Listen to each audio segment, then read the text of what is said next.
આજે તો અમે જતા હતા સાળવા ખોડિયારમાં દર્શન કરવાને આસુ થઈ ગયું. તો રામ ડાયરા ને શું કે મિત્ર મોજ મને આજ તો મારા ભાઈ બ્લોગ ચાલુ કરી દીધો 11 અને અત્યારે મારે ને મારા ભાઈને જવાનું છે સાળવા ખોડિયારમાં દર્શન કરવા, એટલે અમે નીકળી ગયા સાળવા. અને થોડુંક આગળ આવીને જોયું તો તૂટી ગયો હતો વરસાદના કારણે નાનો એવો પુલ. અને પછી તમે પૂગી ગયા હતા પીપરિયા નામના ગામે ને પી લીધી દુકાનેથી સોડા. અને પછી તો પૂગી ગયા સાળવાને કરી લીધા ખોડિયારમાં દર્શન કરીને હું મારો ભાઈ નીકળી ગયા સાળવાનો ડુંગરો ચડવા.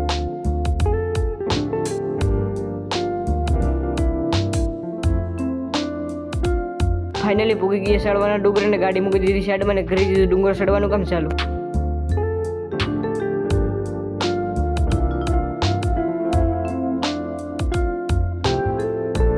હજી તો અડધો ડુંગરો ચડાને અહીંથી તો આવતો હતો એક નંબર વ્યૂ.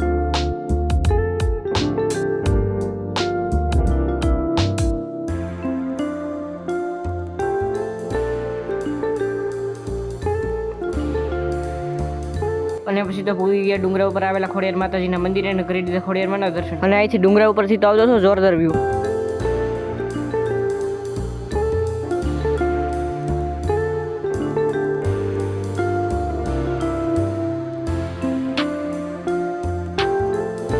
આજ માટે એટલું જ, ફોલો કરવાનું ન ભૂલતા.